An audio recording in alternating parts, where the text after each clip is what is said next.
Hey everyone, what's up? It's Aurelius, and today we're going to be looking at the PragerU video, Is Evil Rational? Now, this one I'm interested in. I'm interested in what his angle is here. I imagine some religious stuff, but let's see. Prager University. Whoa, so loud. Jesus. Okay, Is Evil Rational? Dennis Prager Life Studies. Let's see. Okay. Ever since the 18th century and the dawning of the so-called Age of Reason, most of the best educated people in the world have been absolutely certain that reason alone will lead us to goodness and a good world. We don't need a God, we don't need religion, all we need is reason. Evil, we have been told for almost 3 centuries, doesn't make sense. It's irrational. That's why you'll often hear murderous dictators referred to as madmen and their evil regimes described as products of madmen.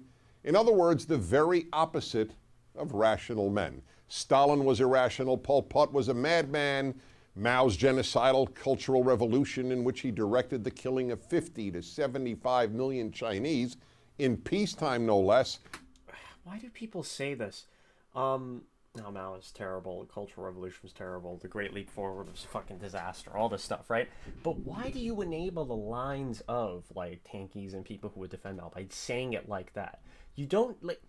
This is not true. You didn't direct the killing of 50 to 75. Like, what? What are you talking about? Because what they do is they take the famine numbers, they take the numbers of anyone who died at this time in the country, and a lot of people died. But then they frame it all as if they were directly, all of these things were directly done executions. And it's like, no.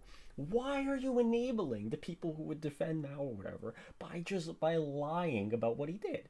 Just say what he did. You don't have to say directed the killing. You could say you could say have like hundreds of thousands or millions die, be killed in the Cultural Revolution that he looked over and presided over one of the worst famines in human history in peacetime, no less. There, boom, easy. You say that, boom, you've said something much, much more accurate, rather than saying directed the killing of 50 to 75 million because you have to make him look even worse when you just don't have to do that. Insane. Is routinely called madness, and the Iranian regime's calls for the annihilation of Israel are routinely dismissed as, you guessed it, irrational. Okay. Meanwhile, good and moral things are always associated with being reasonable. I mean, not really. But this association of reason with good is wishful thinking. Of course, reason might argue for doing good, but it might just as well argue for doing bad. Sure. Take a non-murderous example. Is it right or wrong for a student to cheat on a test? It's wrong, of course. But now answer this. Is it rational or irrational to cheat on a test? That depends. The answer is not quite as obvious, is it? After all, if you can get away with it, and it might mean the difference between getting into a great school or getting a great job, cheating on a test may well be reasonable. Sure, but yeah, but only if you live in a society, only if you live in a circumstance or whatever there where you could get away with it. And the thing with that is that is only really going to be possible if enabled by other people's irrationality, right? Generally, at least, unless we're talking about exceptional circumstances, because a lot of the time it's like, well, someone cheats on a test. How do they cheat? Or like they cheat on an exam, on an essay or something. How do they cheat on it? Well, I mean, a lot of the time it could probably just be due to the fact that people who were looking over them while doing that test didn't do as good of a job, or maybe they like the person or think that they wouldn't really do anything bad and so they don't really care or whatever, or they don't expect enough or whatever, right? I mean, a lot of the time rational ways of doing bad things are enabled by other people's irrationality. This is an argument I'm going to probably make a lot for this video. But yeah. The same logic applies to participating in a shady but lucrative business deal or engaging in a marital infidelity. If you know you can get away with it, or simply judge that the benefits of doing something illegal or immoral outweigh the risk of being caught, why not do it? Or answer this. Was it rational or irrational for a non-Jew in Nazi-occupied Europe during World War II to risk his or her life to hide a Jew? We all know that this was moral greatness of the highest order. But was it rational? Not really. Well, Okay, well, yeah, fair enough. But I mean, the thing too with that is that it's like, well, okay, You can't get much more rational than self-preservation.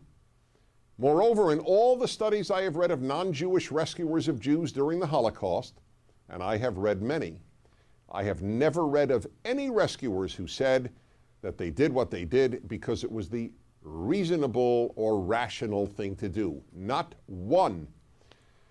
Reason leads to good only when you want it to, just as it leads to bad when you want it to. no, well, no, because it more often leads to good than bad. Like, I mean, because the thing with that is that, again, he talks about the Nazis, but unless he circles back to this point, the Nazis were not rational actors. That entire circumstance was only created by other people's irrationality. All of the pretenses and political aims and goals of the Nazis, the Lebensraum, the whole thing of a Germanic, race that they're gonna perform this paleogenetic revival of, and blah blah blah blah blah. All this stuff, the anti-Semitism was deeply irrational. There was no rational basis for any of it. It was, in fact, a rejection of rationality, right? It was incredibly irrational. There was no actual reason to do any of that shit.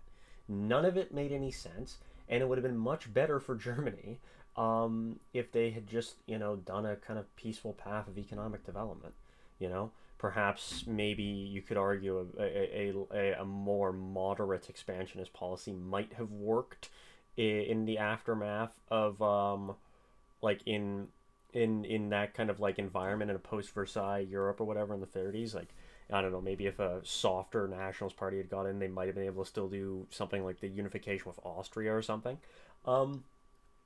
But like, to claim that like they're like the whole like the entire circumstance of Nazism was highly irrational, and only came to being because of the intense, really wild kind of like emotional backlash and commitment to all of these aesthetic aims that Nazism promised by a lot of the German people. Yeah.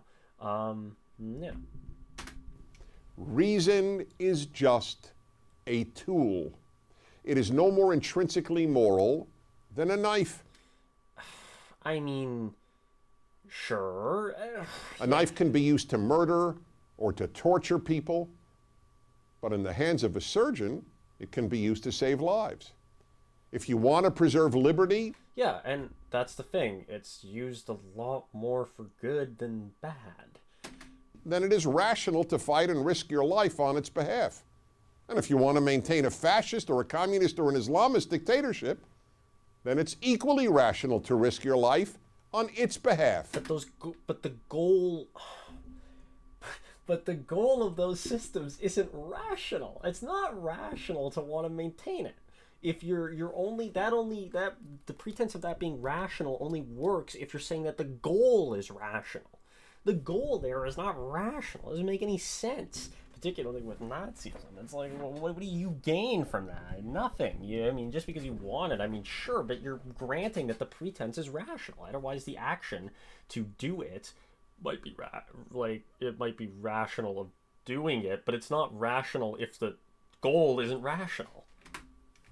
And talking about liberty, it isn't reason that makes people value liberty. Why not?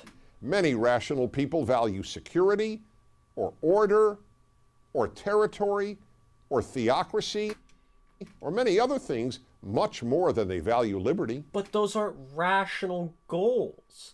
Well, order and security can be.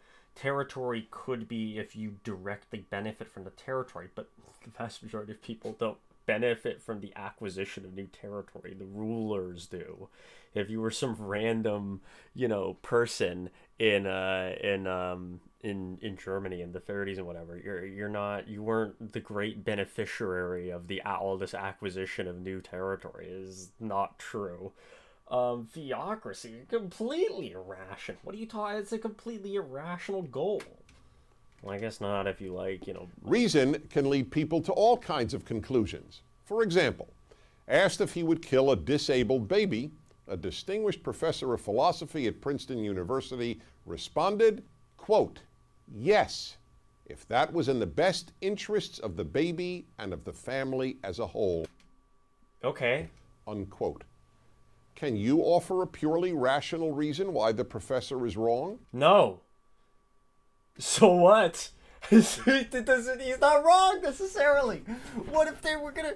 What if that disabled baby or whatever, they're gonna die like a horrible, agonizing death if you just let them like live, right? Like they are in the process of, and it's gonna be very slow and horrible, and like in 2 decades, over the course of those 2 decades, they're just like going to have died in this horrific way, you know. And they can't express anything. They can't even think. They're just like it's just dead in a way. Now that's a bit of a morally complicated situation, right? But it's to pretend that that is entirely like crazy or like even immoral. It can be a little complicated there, right? I don't know fully how I actually feel about that, laying out that hypothetical. But a latter hypothetical that you can think of is that like, what if that baby or whatever, they killing them, it's like the Hitler thing, it's like the baby Hitler thing, right? Let's say like they go on and they become Hitler or whatever. Well, I mean, in that moment all you've done is something terrible or whatever, but you know that you've done something that is rational and makes sense, and yeah, right, even if it's wrong, I guess. And you also can give rational reasons for something being wrong, like for the killing of a baby or whatever be wrong, for example, because you could say that like rationally, you know, you're harming another you're harming another being, you're ending the life of another being, you're preventing the life of like the future life of something that could be, you're harming their family, you're harming, you know. So both of these things that he says are wrong, you know. The only reason I can offer is a belief that all human beings are created in God's image and are therefore infinitely precious. But the preciousness of all human life is a belief, not an assertion of reason.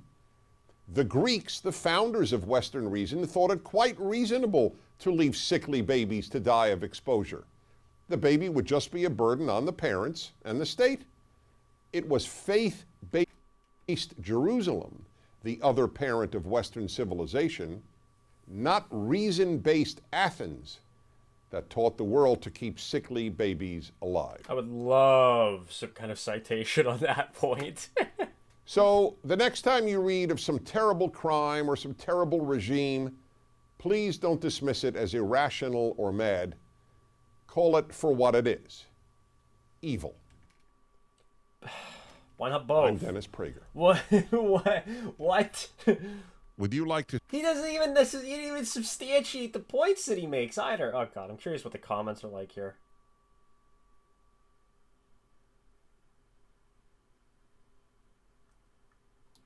Biggest mass murderers in recent centuries, from the revolutionary France to communist revolution. What? Like how when you think of the biggest mass murders of recent centuries, the first example you think of isn't like Nazi Germany. This is a bit of a yikes to me, to be honest. Were carried out by people with Age of Enlightenment ideas who emphasize reason, science, progress. So he's just literally not mentioning the Holocaust, which was not carried out by people with they were carried out by people with anti-Enlightenment ideas, and that was one of the largest. Well, it was the single largest direct mass killing of the last while, and one of the largest, mass casualty events. But yeah, is great. Whoa, what an idiot. Anyway.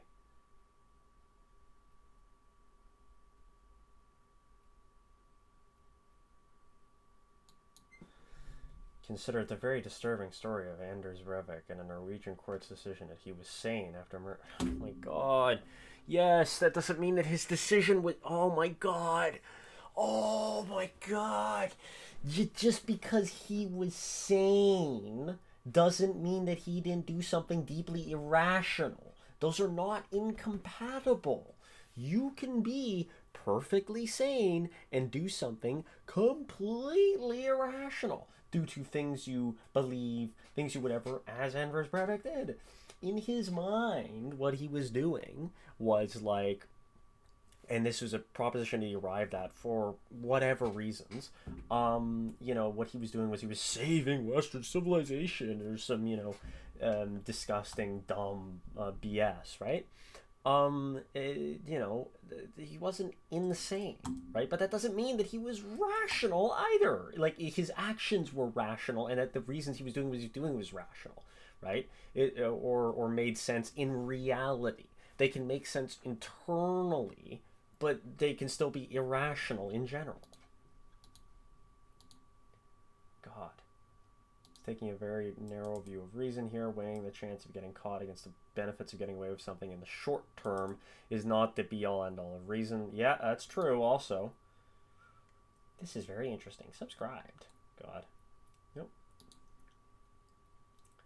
The entire video is based on the assumption of rational is the same as in one's own self-interest. Why not make the equally valid claim that rational is in the best interest of all? In fact, how do you even decide what is good and what is evil if not rationality? Even if you just read it out of your own holy book, surely you had to reason your way to believing that your book is correct. Correct, I agree. Yeah. He explained the masses' weakness. Okay, Tina. Yes, exactly. Cheating on an exam is a poor example and very irrational choice, considering the fact that getting caught is an automatic failure, which would lead to the total opposite of your purpose and a big zero. By taking the exam and not cheating, you don't have a chance of an automatic failure, and even if you don't pass, you can still accumulate points that, depending on the situation, can mean something towards a second opportunity. It is irrational to analyze cheating on an exam without the huge consequences it could lead to. By this logic, to steal is more rational than paying for something if you don't get caught. It's like getting it for free. Consequences make us make choices. Risking something for nothing is irrational. Yeah, true. Yeah, so there's a lot of issues with this video.